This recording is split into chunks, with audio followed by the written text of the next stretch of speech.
Hey, party people! Welcome once again to the Party of One podcast, where the gaming table is always set for two.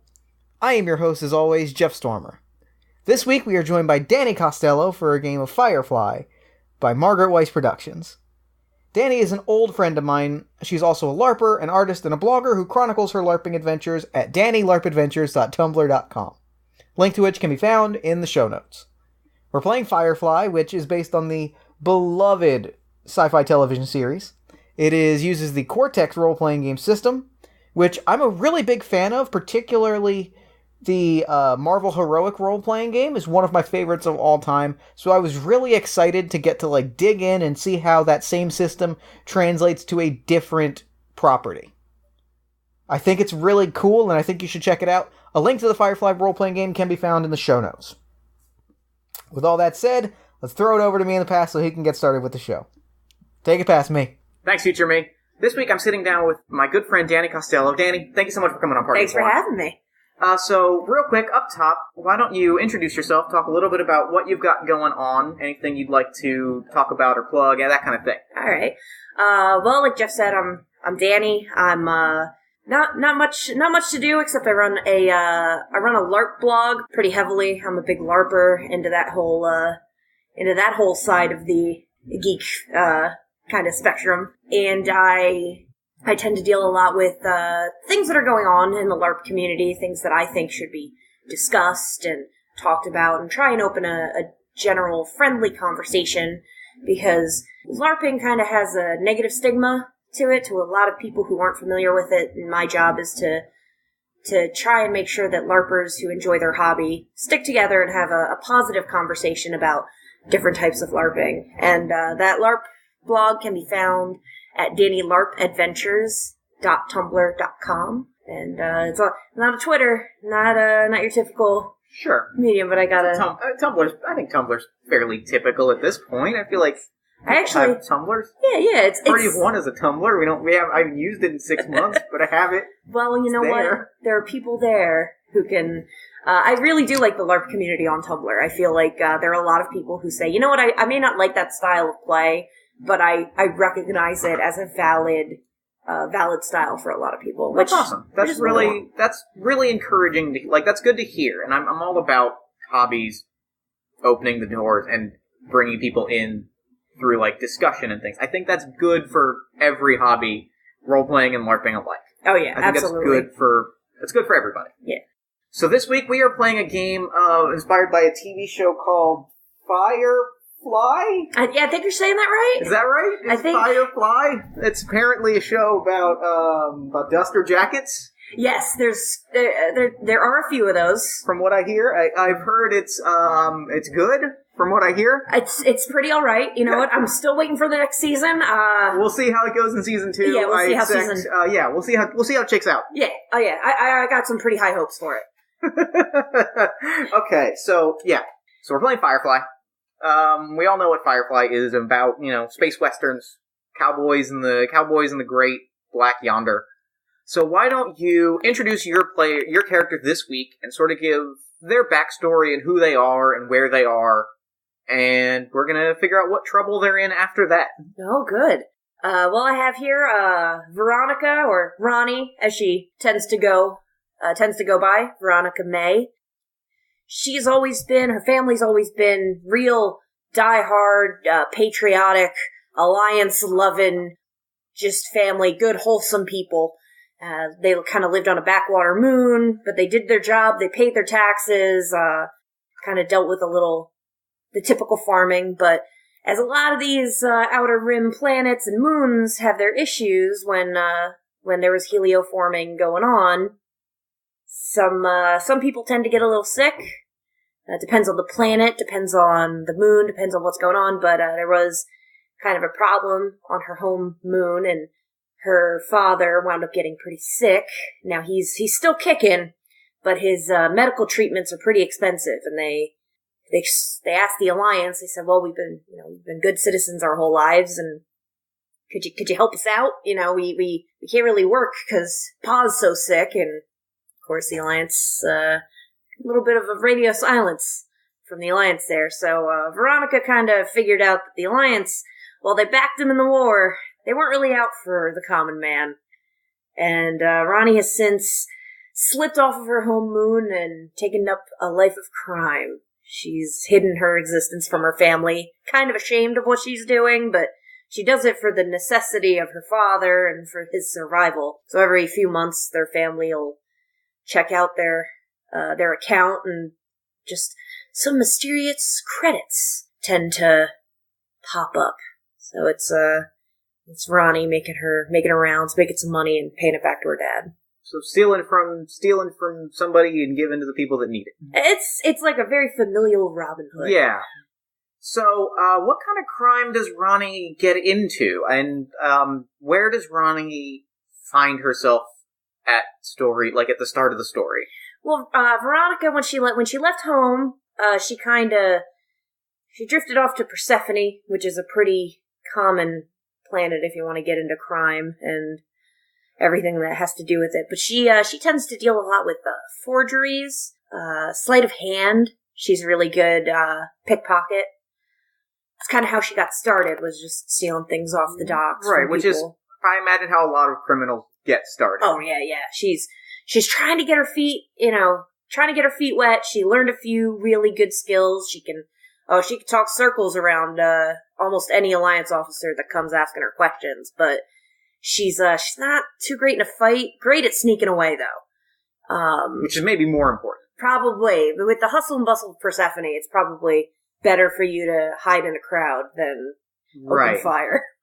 So, at the start of our tale, Veronica has some stolen assets.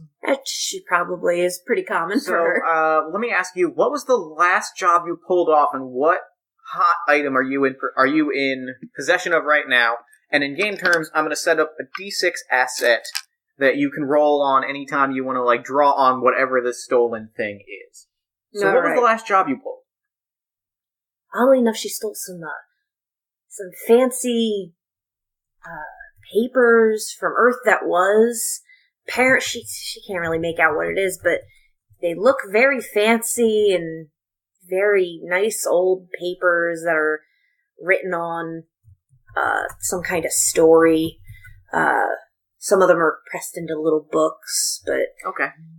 So Earth literature. Some old Earth literature, which is pretty rare on these planets, but she's not, she sees that it's rare, but doesn't see any value beyond $sign. Exactly. Okay, yeah. So, my next question is adding a complication to the situation as well, and that complication being that the heat is on. In obtaining this, what went wrong? Whose attention did you attract? Oh, there was some fancy party going on an outside terrace, which she kind of slipped onto, and that's how she kind of acquired it. And somebody saw her and kind of could tell that she wasn't. So they called the guards of this private event. So not quite cops, but there's probably some guards after her, and the police might have been alerted to everything going on. But she's got Okay. She was clearly not supposed to be there. So some private security. Right. So yeah, we'll add a complication for private security as a D6 as well. All right. And so when we're building our dice pools, if it benefits me, I can call on the private security, and at the same time, if it benefits you to have private security on the scene, like if you're in a fight with a third party, you can call on that as well. All right. That's one of the neat things I like about the system, is that even when things are a problem, if you can justify it, you can kind of use it to your advantage. Right. Okay. And one last question I have is, when was the last time you spoke to your family? Oh, probably 7 or 8 months. Kind of have been on a bit of a dry spell in the terms of getting anything, but I have still have contact with some of the people that work on my parents' farm. So every once in a while, I'll give a hidden message, just, check the account. Right. Something brief. Just to let them know that the credits are there. Yeah, the credits are that makes there, sense. and if Dad needs medicine, it's ready to go. Okay, yeah. So, our story begins, we'll say this was a nighttime, like, gala type event. Soiree. Yeah, if you will. exactly, a soiree. And so this is probably, our story begins the next morning. You are in your apartment, or your living quarters, whatever they look like. In fact, describe to me what your living situation looks like. Oh, it's... On an ordinary day. On an ordinary day, it is pretty much the bare minimum, especially with, don't quite have a ship, to travel on, which is ideally what Ronnie would kinda... She wants to get in that direction, which is why she's still on Persephone. But in the meantime, she's in a bare bones, minimum, just not even... The apartment... There's quotations around apartment complex where she lives. They're really just stacked cargo crates with windows cut out of them and maybe a cot in the corner. Right. And only the finest of sliding crate doors. Right. Just to pull that up. Garage style door, Yeah. So you're sitting on your cot. You have this stolen Earth That Was literature. You know that it's valuable, but you don't know quite what, like, exactly what it is, but you know that it's valuable. You know that you can get something from it. If only you could find the person that will buy it from you and make sure that they buy it from you and don't tip anyone off that you sold it to them. So, that's really, as far as priorities go, that's probably your top priority. Oh yeah, I want to get this this stuff moved as soon as possible. Especially when it comes to Earth That Was. Collectors are crazy for this. Yeah. So, what is your plan? What's the first step of your plan to find and sort of pawn off this literature that you've got? Well, for someone in Ronnie's, we'll say profession, she's got some friends in low places. Alright. So, she might probably wander around the town and make a few calls, see if she had she probably has a low-grade communicator on her, try and get a few calls out to a few questionable individuals. Sure. So, alright, we're going to set this up as a dice roll then. Alright. Our first. So, the way this is going to work is the first thing you're going to do is choose one of your attributes. Okay. Meanwhile, actually, the first thing to do is I'm going to set the stakes. Okay. So I'm going to say this is not a particularly difficult action, so what I'm going to do is set the difficulty at a D8. Okay. Yeah, Persephone's a place where you could probably find somebody, but it's not so much about finding somebody, it's about finding somebody that's going to be discreet, because the word is obviously out that a big important piece of, like, collectible is missing. Yeah. So it's not, if it was an ordinary piece of stolen merch, it would probably be a D6, but a D8 is going to make it a little bit harder. A little tougher, since it is, something that's sought after. And not just the authorities. If anybody else found out that, they got that, I want that. Right. I want to sell that. So you've got to. So it's going to be a little bit harder. And I am going to roll this D6 complication for the private security to say that, like, they're out there. All right, they're people, like, representatives of we'll say noble family, probably, or something like that, are out there, like, shaking people down. So the people that you're talking to are probably also getting talked to by a big scary guy with like a gun just visible. So it's going to be a little bit harder on you. So I'm going to roll this. Oh, okay, I rolled an 8, and I rolled a 1, which means that there is a complication on my end, or a jinx on my end is the word for it in Firefly, which means you can opt to spend a plot point, which you have one of at the start, to create yourself an asset to use later if you choose to. If not, it just goes away. But the difficulty is currently set at an 8. Okay. So you're going to try to raise the stakes and overcome that roll by assembling your dice pool. All right, let's see what I got for my dice pool. So the first thing you're going to do is choose one of your 3 attributes. Right. My social is pretty much my highest attribute, and it makes sense that I would probably have a good... Yeah, that's kind of big. I feel like this is definitely a social action. Yeah, I have I'd say you're talking to people. You're being a people person. All right. Oh, yeah. Let's see. What else do I have? So the next thing you're going to add is a skill. Okay. So choose the skill that most applies to the situation. I wonder. I got a few that are pretty decent. Now, see, I can try to trick someone, or I can try to perform. If I could really drum up how great this item is in a sort of semi-performance of... I think for this one, I would probably call it a trick. Okay. Well, I think once you find the person, like once you get in there, you can probably I would buy that justification as perform. But I think just for like setting up a meeting with somebody, okay. I think it's gonna, because I think trick is it, because I think what it's gonna have to be is they're not gonna take a meeting with you if you're like, hey, I've got this super rare stolen thing. No, right? Yeah, no, that's probably good. And my little flavor text for trick is that I have fast talk. Great. So that's you're going to add an additional d6 on top of your skill dice, which is what? A d... For my trick? Yeah. I got a d8. So you're going to add a d8 and a d6 to your dice pool. All right. On top of your social, which is a d10. So my d10. Okay. Because your skill specialty, you've added the d6 because your skill specialty. Then go through your distinctions, and if one of them works, you can add a d8, or each distinction has certain powers tied to it.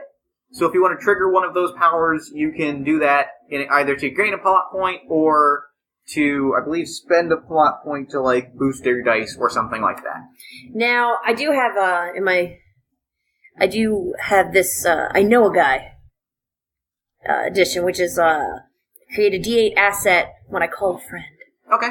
So I can yeah. So add another D8 to the pool, and you have your stolen Earth literature asset. If you want to add that, you can.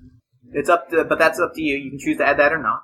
You know what? I think with my collection of dice I have right now, I'm feeling pretty confident. Yeah, I am as well. To beat an 8. Yeah, so go ahead and roll that, and then you're going to take the top two numbers and add them together. Okay. All right, I got a 9. So you've already succeeded. A 7. And in fact, you got, a 9 and a 7? Yep, and then a 3 and a 2. Okay, so you didn't roll any 1s, which is good, which means I can't create any complications to make your life more difficult. And because you rolled so well, and I rolled so mediocre, you get to actually, I'm going to set down another dice to track your...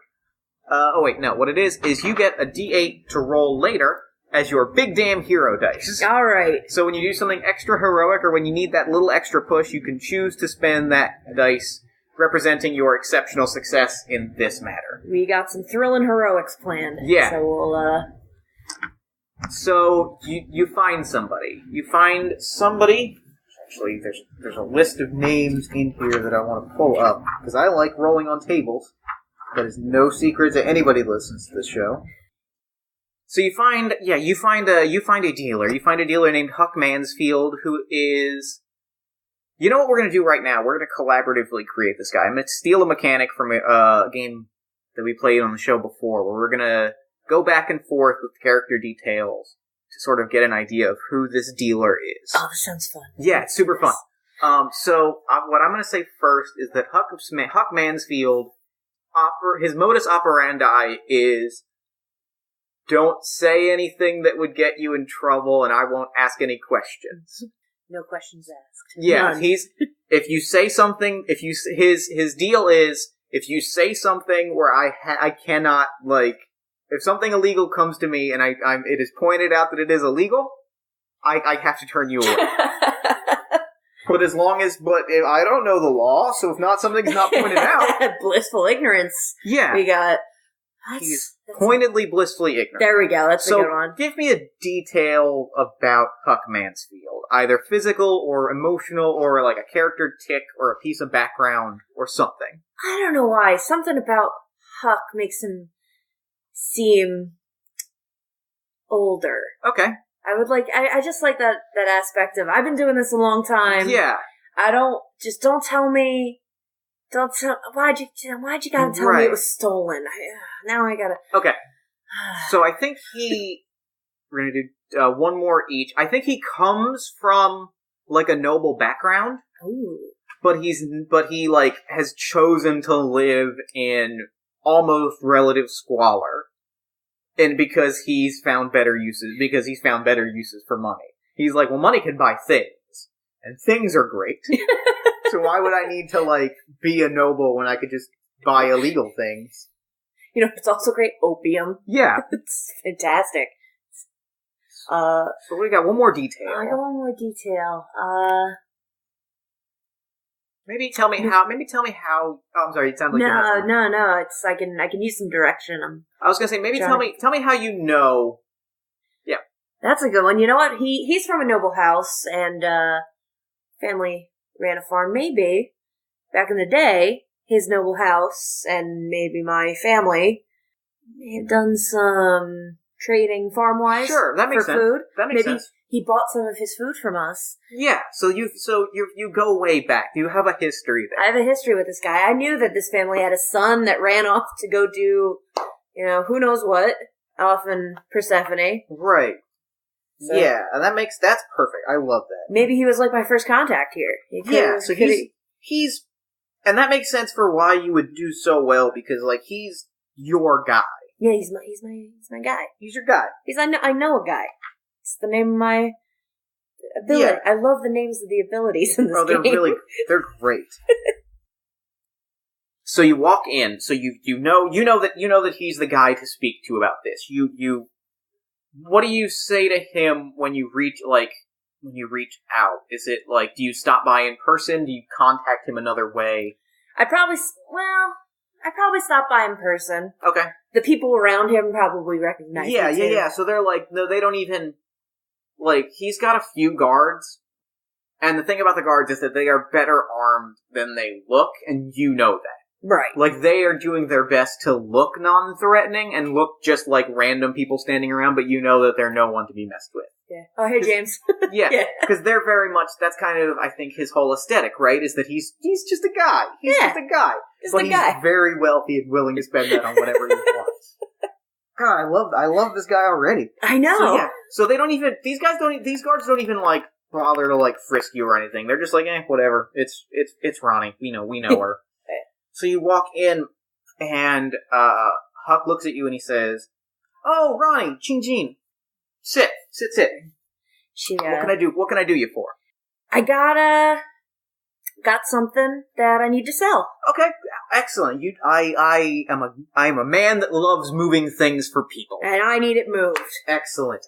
So, what is it? I assume legally obtained, of course. Of course. She kind of takes out the collection of small books and. Okay. Again, legally obtained. I assume. Yes, legally. Befriending nobles, apparently. They were giving them away. Yeah, that's crazy. That must have been liquidating our collection. Now, this has nothing to do with the man with a gun that stopped by my office earlier, right? Lots of men with guns on Persephone. Lots of men with guns, but probably not. All right, yeah, let's make a roll for this. All right, I'm going to set the difficulty on my end as a D6 because he wants to believe you, but at the same time, he's got that rule that, like, if I know it's illegal, I can't take it. So I'm going to roll 2D6 using this complication of the men with guns walking around, men with guns, and the difficulty, and add the results together. So I got an 8. All right, you want to beat an 8? Okay. I don't know. Should I use my social in here or my mental? This is probably social as well. Probably. This is probably social, and I'd give you perform for that as well. Okay. Well, it's the same as my trick. So yeah. But that's good. She probably makes a big deal about it. Because she's playing the role. I'd say, either especially since they're the same dice. She's playing the role of somebody that doesn't know what he's talking about. I don't know. It could be anything. Let's see. Do I have anything else that can help me out? I got rumor mill, but I don't know if that's going to help me in this situation. I could add a social and no roll For success. I don't have the full explanation down, but let's see if... When you try to get information from contacts, make a social plus no roll. If successful, yeah, okay. No, that's probably not going to apply. Yeah, but, no, but I might ask you for that roll after this. Okay. Depending on how this goes. Yeah. All right, let's see. Yeah. So roll your dice, and you want to beat an 8. Oh, I got a 7 and a 5. Perfect. So Perfect. everything's coming up Ronnie. Yeah. Okay. So you do not beat it by 5, but you did succeed. So he's looking at it. He's like, yeah, no. I mean, there are a lot of guys with guns. It can't be the same thing. You obtained this legally, and you wouldn't lie to me. And he sort of like just offhandedly gestures, but he's clearly gesturing to the two guys in the back of like the room in quotation marks, as he's just clearly gesturing to the guys like holding bats. He's like, yeah, I wouldn't. I know you. Go way back. You would never lie to your good friend Huck. No, never. It's so we are established on a good, honest relationship. Yeah, honesty is the key to business. Right? Exactly. Okay, so I can take this. However, here's my dilemma. Oh. How do I want to put this? I can't.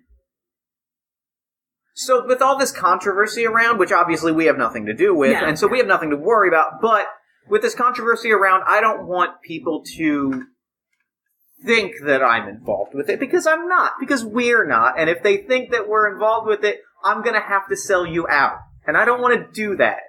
Exactly. Yeah. No, I don't want you to have to do that. I know a person that would take this in a heartbeat. They are an off-world trader. They are a collector of Earth memorabilia, as they refer to it. Weird way to describe it, but who am I to judge? They pay their checks clear. Yeah. So I'm gonna need you to do me a favor. All right. I'm gonna get a hold of them. They're in town, which is nice. I need you to make the handoff. Okay. Since it's yours and it's legally obtained, right. I need you to be the person to give this to them. Yes. And they will give you the credits that you need for whatever it is that you need credits for, and as far as I see, our business is done. They will give me I'll get a cut of whatever they're willing to pay for it, and we'll be good. All right. How much of a cut are you looking for? Make me a roll. Let's make this a roll. We'll call this maybe we'll call this mental, and all right, because this is more of a business. Yeah, it's see, mental and maybe influence or no. Yes, either one of those. I feel like I think it's gonna be one of those, which both are D4 for you, so it's gonna be tough.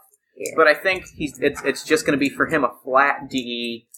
We'll call it a D8 because he's pretty good at this, and his goal here is to be smarter than you and get a high percentage that way. So that's what he's gonna try to do. Ooh, I rolled a 1 and a 4. Okay, so we tied. So I'm gonna call that a partial success. Okay. I think I'm not sure if there's a tie rule, but we'll go with partial success. But I am gonna buy that D8 from you for a plot point. So I'm gonna hand you over a plot point, and so later on you can do a fun thing. And I forget if it turns into a D8 complication or just a D6. Let me look that up. Yeah, so you're gonna get a D8 complication. All right. So you're gonna get a D8 complication. What do we think this complication is? Maybe it's Okay, so you're gonna get a D8 complication, and I'm gonna say that there is this high-stakes meeting. Okay. So what he says to you is, for you, I'm going to take a low cut. All right. I'm going to take maybe 5%. That's normally I ask for 20. For friends, I ask for 10. For you, I'm going to ask for 5 because you're my favorite. Did you know that? Did you know that you're my favorite? Huck, we go way back. We go way back. You're my favorite too, Huck. So I'm going to ask for 5%. All right, that I can do. And this is, I hate to ask this because I don't like asking favors of friends, but we're not in business together. Because if I'm leveling with you, they're probably going to be looking for somebody with things that match the rough description of these items, I assume. And I assume you're gonna have to cross paths with them. All right. And I'm gonna need to know that we were never in business together. No, we're who the hell are you? Exactly. Get out. See you later. And so you depart on the best of terms. They his guys follow you out and follow you like through the street a little bit, and then head back inside, just as like a security measure. Oh yeah, they're making sure that you're leaving. that I was never there. Yeah, so you've got this meeting lined up at a spaceport, like a dock. You get the basic info on the trader. Oh, that was the other role I was going to ask you to make. All right. Let's see what you know, what you know about the trader beyond just that they're going to be waiting for you. That they are a collector of this memorabilia. So make me an knowledge plus know and use your rumor mill, which I believe just add another d8 to that. All right. So my knowledge, I'm assuming this would be mental or social. This is going to be social. This is going to be social plus know. Okay, so that's what I learned in the Make rumor a social mill. plus know, and if successful, you can create an asset about what you know. So you're not going to be adding dice, but if successful on this roll, which is going to be pretty easy, I'm going to call it a d6 without a complication. Okay. You can create an asset to describe, like, what you know about them. Maybe you've encountered them before. Maybe you just know who they are. Maybe they have a reputation, that sort of thing. I rolled a 1. I rolled an 8 and a 1. Okay, so I'm not going to buy that opportunity from you. Okay. Or that jinx. I'm not going to turn that into a complication. Would you like to turn this into an opportunity and step that d6 up to a d8? Yeah, okay. I'll do that. I'm going to take one of your plot points. Okay. And you're going to get a d8 asset.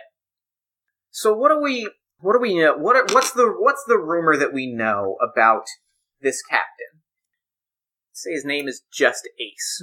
Just Ace? Just Ace. All right. I'm not going to call him Ace. He's going to be Just Ace. That's fine. Just Ace, Juste Ace. So its name is literally Just Ace. Just Ace. I've heard of this guy before, and I know that he's real big on collecting. He's not really big on paying if he can get around it. Maybe even just giving you a lesser price than what you should be getting. Right. But I have a few contacts. I've heard he's stiffed a few of them a few times, couple 100 credits. Some of them. So he's a bargainer. He put him way. That's giving him a little too much credit. An extreme bargainer. Okay, so yeah, and that's something that once you know, you can kind of leverage to your advantage. And we'll say that's what the asset is. It's something that you know that he's going to try to lowball you, so you can. It's something that it's an extra bullet in the chamber, so to speak. Just Ace, we know. Just Ace. Just Ace is. Actually, I'm gonna say that his name is Justin Ace, and he goes by Just. Just Ace. Yeah, so it's Just Ace. Okay, so you've got this meeting with Just Ace. You hear you know that it's gonna happen soon at the dock. You know what his ship is. You know where to meet him. What's your next move? Actually, at that moment, okay. So you're walking out, and you see down the road a ways some armed guards. Or not armed guards, not armed, not shot, but you see that it's the same sort of noble guards. The private security team is inquiring with area merchants. Oh boy. And you see them coming towards you. And you've got the assets in your hand. Now I'm quick question, am I on Sure. busy street? Is it a hustling, bustling? Sure, yeah. I mean, my general rule for that is if you want to do a thing that uses that, then yes. Otherwise, no. The reason I ask, did they spot me? Not yet, but the roll that we're gonna make from this is gonna determine, like, if you're able, whatever plan you have to slip away, you have the opportunity to at least try that plan, and if not, then they spot you. Well, I'm actually going to, and I do have a plot point available. I am going to use that. Okay. Because I get... So read me what that's, the distinction, the power that you're using is. Slim, it's hard target. Okay. For 1 power point, I double my move when navigating through a crowd. Perfect. Yeah. So we're gonna make that roll. You're gonna use me. So I have my move is 6, so I get 2d6. And we'll call this physical, since you're like actively like moving between people. So you're gonna be rolling 3d6. I'm gonna make this a tough one though, and roll a d10 plus the d6 complication for the armed security team. And I'm trying to decide if I want to do anything. Maybe make another asset. Yeah, I'm gonna make another asset of like scared people. Because there are people getting shaken down. Okay. Like, people know, and so, like, if somebody sees you trying to run, they're gonna, like, point it out. So I'm gonna be rolling 2d6 and a d10. And adding 2 together. I rolled a 13 total. I got a... So you're gonna add your top 2 dice together. Oh boy, I got an 11. Okay. So, you came up short. Alright, Ro. Yep. So what happens is, I'm going to say what happens because the dice that contributed to and you don't have any plot points. So so you came up short. Unless you want to roll that big damn hero dice. You know what, do something heroic, like do something big to get out of there. I think I might have to save that for...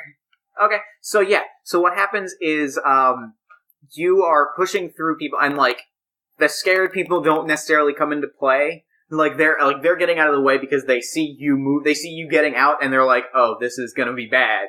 So they're getting out. So they clear. So yeah, there's a little bit of a panic, and that's what catches the attention of these. I'm gonna say there's 2 of them. I'm gonna say there's a big fat guy and a real rail thin guy. Yeah, Goramit. Yep. So these 2 guys, fat guy and skinny guy, see the panic. And that's when they see you, and they start, like, pushing people aside to try to get to you. Oh, I'm humped. Alright. So what's your next move as they, like, try to get closer to you? Well, let's see. I can use Wiggle Room, and I would, to hide, I would use my move instead of sneak. So, my sneak is a 4, so I would use my move instead, which is a 6. Okay. So I can use that with the physical die. Physical dice. So that's a 6. Do you want to add anything else? Such as, I don't know if you have any signature assets or anything like that. I do. Well, I have a costume kit, but I don't think I'd be able to successfully use that until after I don't think so. You don't have any plot. Ideally, I'd be able to slip away. So now let me ask you a question. All right. Because spending or gaining plot points is helpful. Yes. Is there anything in your distinctions that you could add that will give you a plot point that might help you out here? Well, I could, instead of trying to hide, I could try and talk my way out of it. I feel like that would be a little... Yeah, I'll give you a plot point for that. Kind of less, I am alright with, I'm... You're a good talker. I am a good talker, but I think in this situation it would probably behoove me to get out of the situation, but... Right. If I can throw him off, shake him off my trail a little bit. Right. Yeah, I'll give you a plot point for that. So rather than hiding, like, you are kind of just like, hey... What's up? So let's do my fast talk. So my trick, my fast talk, and then Do you want to do that mental or... Mental would probably make the most sense. For this, I'd probably call it social. No, yeah, you're right. It's like talking. Yeah, talking to people. Yeah, that would be. I don't know if I'm trying to... So I'm going to roll that D10 and a D6 again, and I'm not going to use scared people because they've been getting out of there. They just kind of clear. Yeah. Ooh, alright. Okay, didn't do well. So you're probably going to do alright. I got a 9. I got a 6, so no hero dice, but you do. What do you say to get out of there? Because the guy, and he's got one of those real nasally voices that just make you want to punch him and break his nose a little bit. Comes up to you like, hey, just, aren't you the one, I saw you at the party last night. Hey, what do you got in that bag? This? Books? Are there books in that bag? Nah, I can't read, sir. Yeah, you look like an illiterate. What? A certified illegitimate. Ain't that right, Bosco? And Bosco nudges him. He's like, that's right, Tiny. I told you not to call me Tiny.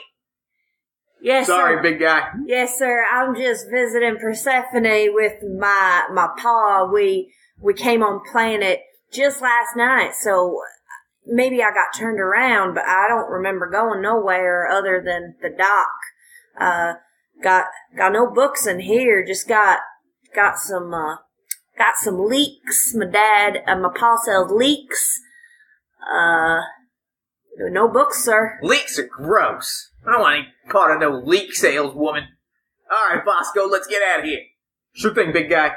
And they shove you aside real roughly, and they kind of push past you. So but the crowd is still on edge. I think the final piece of this before we go to the dock and meet Just Ace. I'm real excited about meeting Just Ace. I am too. Yeah, I think that I'm gonna give you a fate point to put you in a bad situation. Uh-oh. And say that you're walking towards where the meeting place is. Right. You've shaken off the guards for now. For now, they're not in play. But what I'm going to say is you notice that you're being tailed not by one of them, but just by a shady-looking woman in like a hood and a scarf kind of covering her face. And you can tell she's real pointedly following you and kind of waiting for you to get out of a crowd. Ooh. So I am gonna roll, and then you can decide how you get out of it, because I'm gonna set the stakes. Okay. And say that she is rolling a D8 for the difficulty, a D6 for, the crowd, as she's kind of trying to... You can tell, because you also are good at hiding in plain sight, that she's hiding in plain sight. Oh. That's really the only way that, nobody else is really noticing her. And then I'm going to add another D6 just to represent, her sneaking, her being good at sneaking. Okay. So the number that you need to beat is a 6, and I got an opportunity for you if you want to buy it and make an asset. All right. I think I might try that trick I was going to use before with the wiggle room. Okay. To beat a 6, I gotta roll 2d6, one for my move and one for my physical. And I wonder if I could throw on anything else. I don't think so. But let's see. Alright. So now how would I go about buying that asset? If you have a plot point. I do have a because I gave you one, so you can give me that plot point. Okay. And then you would get to create an asset at a D6 of whatever advantageous thing you want to use to add another D6 to your pool in this situation. I think I'm rolling 2d6, but I'm not... I don't know. I want to make sure. Well, and then the other thing about assets is they don't necessarily go away at the end of the scene. So you can the same way I've been using private security. If you can justify it hanging around. Hanging around. All right. You can keep using it. I wonder... Ooh, you know what? I wonder, could I buy that asset and then use the security guards who were after me to go after her? Well, you can actually, I'm going to say, well, it's because that complication is on you, you can actually just roll that dice without spending the plot points. So yeah. I think knowing that I'm willing to say that knowing those security guards are there, you can kind of maneuver knowing that and sort of leveraging that. Because maybe I could draw attention to her. Yeah, so I'll give you that. I'll give you that third d6 for that. All right, absolutely. I'll roll mine. Oh yeah, that's right. You also have dice. This game uses so many dice, and it makes me so happy. All right. Oh, 7. So I did get a 7. You did get a 7. Is that a 1 or a 2? It's a 2. Okay, so 2 2s. Okay, so you succeeded. So I would probably turn around, say, whatever. Hey, this lady with this scarf has these beautiful books in that same accent that I used to fool them. Big guy, you see his head perk up from the crowd, despite the fact that he's real short. And then only after looking at him for a second do you realize he's actually on the shoulders of Bosco. And he's like, hey, let's go, Bosco. And Bosco starts carrying him. Like,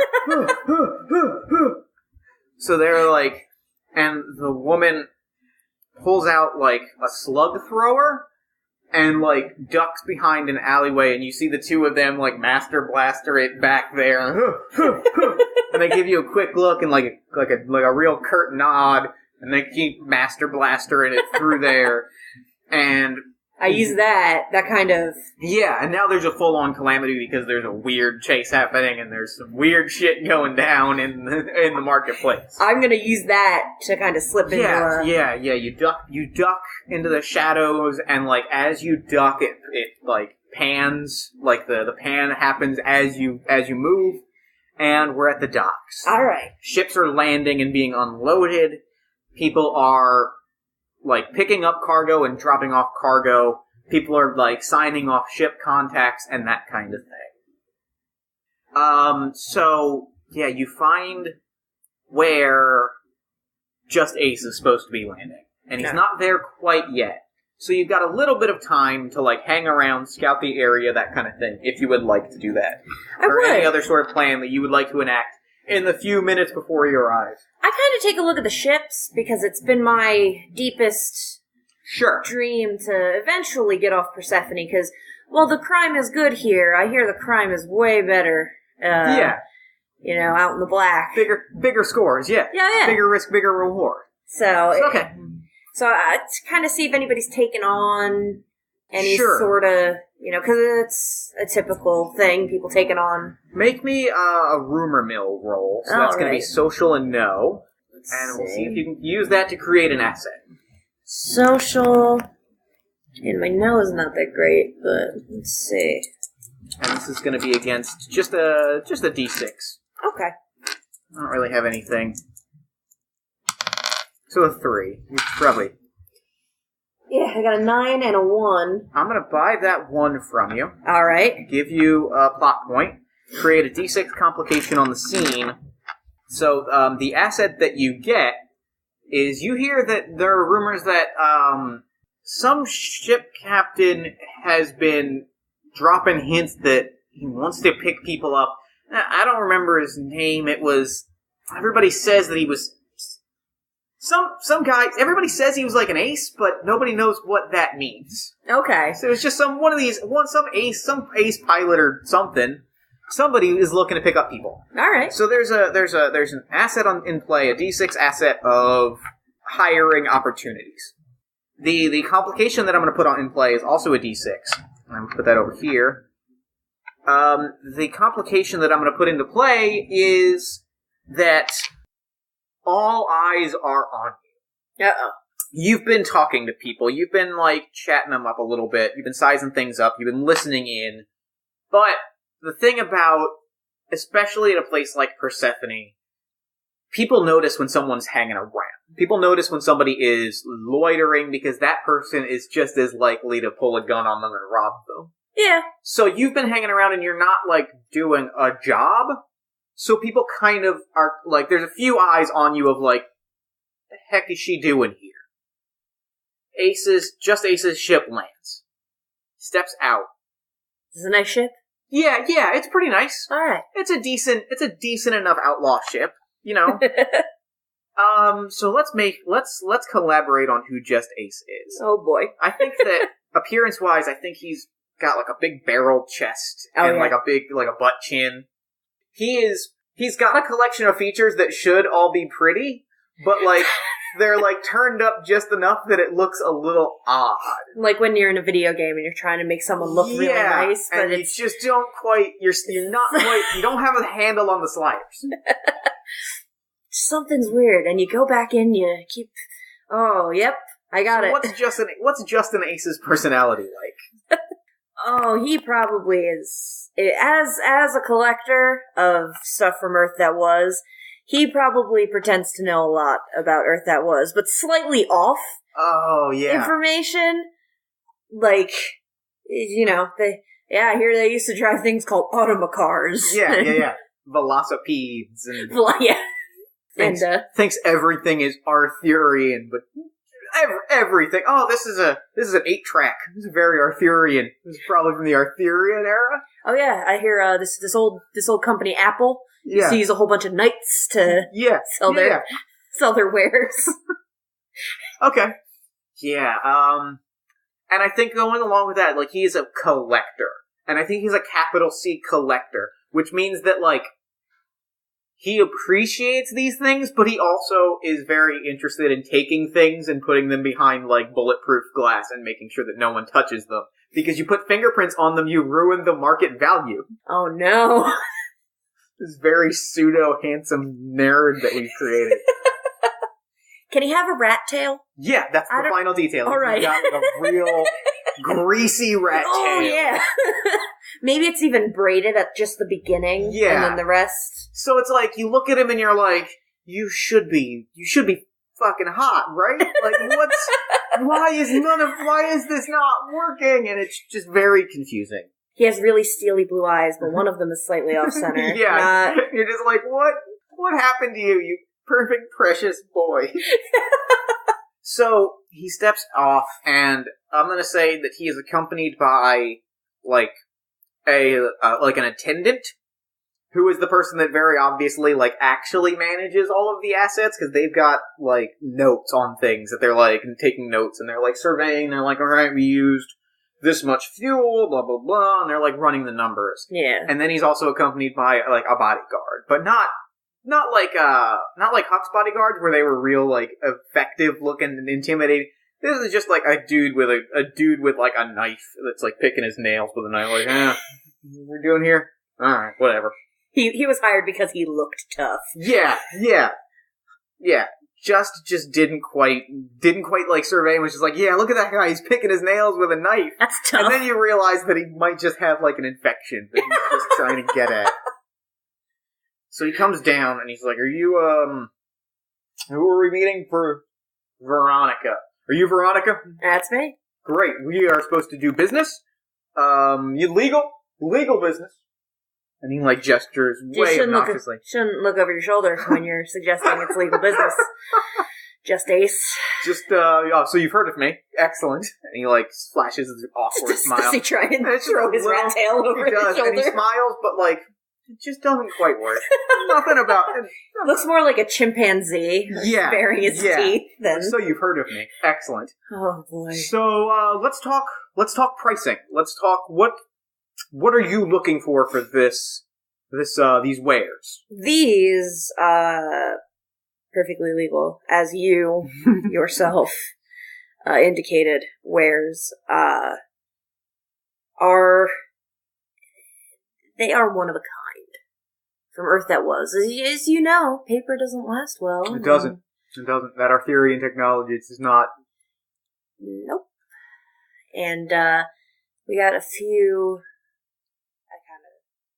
I glance over my shoulder, but not nearly as obnoxiously as Just Ace has. Right. I kind of open up my bag and give him a little peek. Make sure that I'm far enough away. Right. That he can see it, but none of the guys with him can make a grab for it. And I also, I have like a good arm around it to make sure it's not getting, stolen from me. So I'm going to ask for a roll as like, just to like make sure that everything's staying clandestine. Right? So, Well, first let's do the negotiation first, Okay. and then we'll see like if there's like a last minute scramble. Okay. So yeah, so you show it that, and the attendant takes over.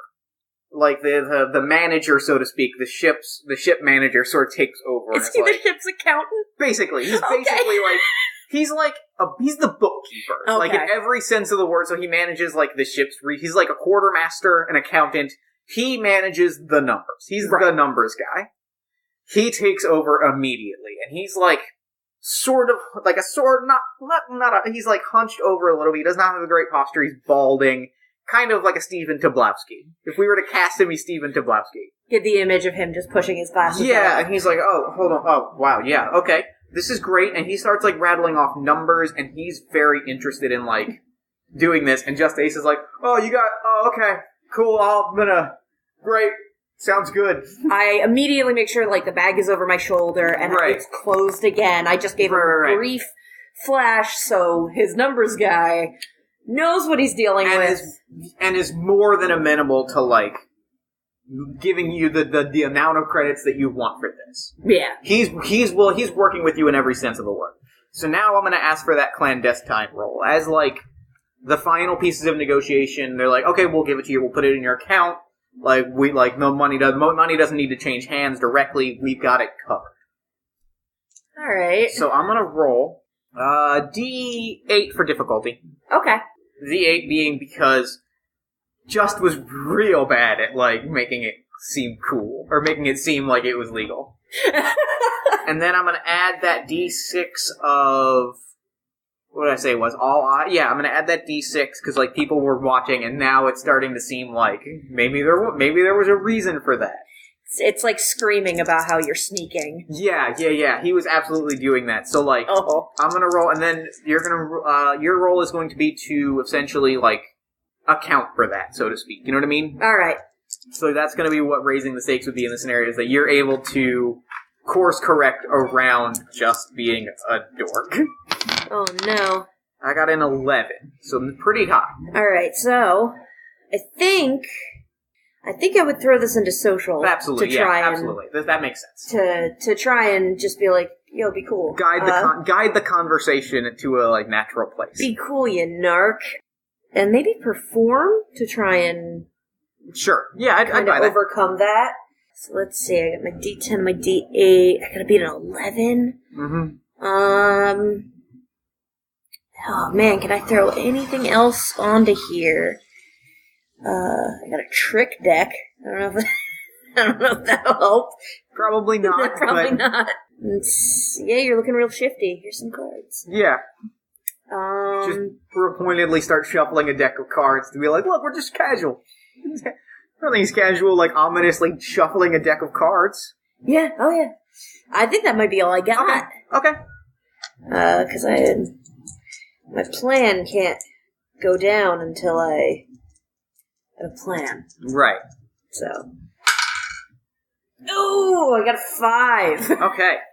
Definitely buying that jinx. And you failed to raise the stake. You fell short. I did. So, what happens is, led by about 4 more guys now actively, like, slug throwers out, are the big guy and Bosco are, like, coming in, and there's somebody that's just like, yeah, they're doing a shady thing. So, now there's 2 different groups in play now. Okay. There's the armed security that's coming towards you. And there's also, I'm going to say, I'm going to give you another plot point for this to, like, add this to the field as well. Okay. So that there's 2, and this is going to be, like, the big finale scene, is that now there's also a group of outlaws that are kind of, like, gathering their guys together and pulling out, like, clubs and brass knuckles and things. All right. And are going to be like, let's go do this. So there's a bit of there's going to be a bit of a melee breaking out. Uh-oh. So what's your plan to get out of here without these books, handing them off to the bookkeeper? I'm going to throw it at him. Okay. Yeah, that sounds... I'm going to throw the satchel at him. Okay, and you're close enough where you're able to just... I won't ask for the roll for that, where you're able to just be like, yours now. It's yours now. I better see Yeah. those credits. And that's what I say. I say, I better see those credits. They will be in your account within the hour. Godspeed. Cool, because I look at a ship and I make sure I memorize, like, Right. the make and any kind Okay. of telling. Yeah. So, and then with that, I would probably book it at that point. Okay. Probably try and get the hell out of Dodge. Okay. So, do I know where that ship is that was taking on passengers? You know that the pilot was described as an ace? Is it just Ace? You can make that leap, probably, yeah. I quick turn to him. You need another crew member? The bookkeeper for just Ace is like, well, there's a lot of paperwork to fill out. I really need to get final approval. And the bookkeeper, like, just kind of is just like, yes.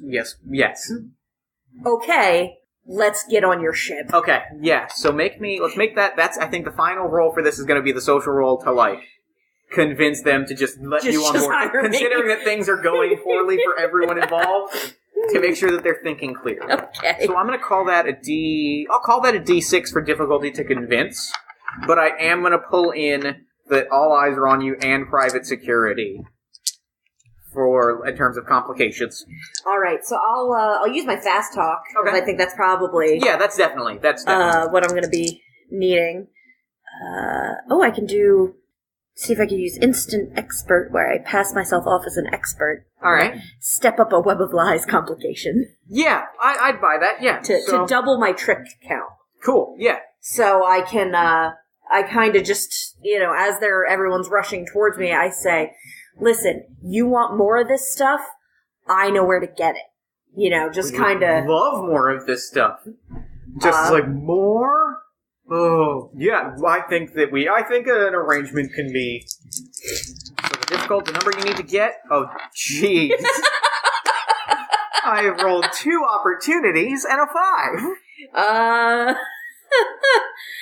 I could buy those opportunities. You certainly could.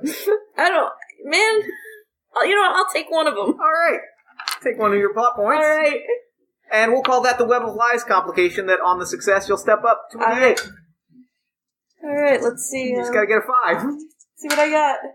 Alright, yeah, I got a 6, and I got a 4, and I got a 2. Okay, so I got a 10. You got the 10, which means you get another hero die on the level of D6, which you did not have to roll. Yeah, so they bring you on board. Bullets are now flying. They bring you on board. They start up the ship. They are opening fire, and they're like, well, I hope that you didn't have anything that was treasured to you, because we cannot come back here for a while. Yeah, that's fine. Okay, great. Take us to this stuff that you've got.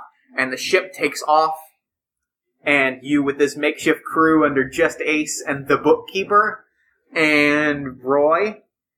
His name is Roy. He's like, hey, I'm Roy. Sorry, my fingernail's gross. That's cool. I kind of see if I have any kind of, feminine nail products or whatever. He's like, oh, thank you. I pull out a nail file. Oh. Clearly something that's much better for the job than a knife. I have been asking for a nail file for weeks, and no one would listen. Thank you. You're welcome. He starts filing. Yeah, plenty more where And that they came fly from. off, and we cut to credits, and that's Firefly. All right. Yeah, that was super fun. That's a really great system. I like it a lot, and it plays well to the structure of the game, where you're getting into trouble and things are piling up. It's just really good. It does. It plays a lot like the kind of how you imagine the show would play out too. Yeah, it fits, and I can see it, and it's designed for an entire crew, and I could see that really. There's a lot of stuff in it that would play really well with the group, and I think it's super neat. All right, Danny, thank you so much for coming on Party of One. Thank you. Shiny. This was super fun. Yeah, so why don't you go over where people can find your stuff online again, and then we'll throw it over to me in the future. All right. That's that's at Tumblr.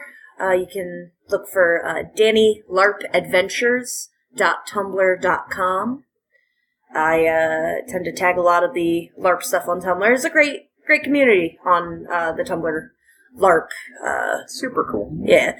Pretend to be really friendly. If you ever want to chat me up about LARPing and dressing up like an elf and running around the woods, I'm always game to hear about it. That's super. That's great. All right, so I'm going to throw it over to me in the future so that you can wrap up with the show. All right. Take it, future me. Thanks, Past Me, and thanks to Dani for coming onto the show. That was super fun. If you want to hear more from Dani, you can follow her on Tumblr and read more about her LARP adventures at DaniLARPadventures.tumblr.com. If you want to hear more from me, for some reason, you can follow Party of One on Twitter at Party of One Pod, like the show on Facebook at facebook.com/PartyOfOnePodcast. And if you really enjoyed the show, consider telling a friend. Social media shoutouts, iTunes reviews, and word-of-mouth recommendations help the show grow and do bigger, better, and cooler things. And if you really want to hear more from me, you can check out All My Fantasy Children, the other podcast that I do with my friend and co-host Aaron Catano, where we take your listener prompts and turn them into beautiful role-playing game characters. I think it's pretty fun. Party of One is produced by Jeff Stormer and Jen Frank. This episode edited by Jen Frank. All music for the show comes from the song Infinite Lives by Mega Ran featuring the D&D Sluggers. That's it for me, party people. Until next time, good night, and party on! Never gonna die.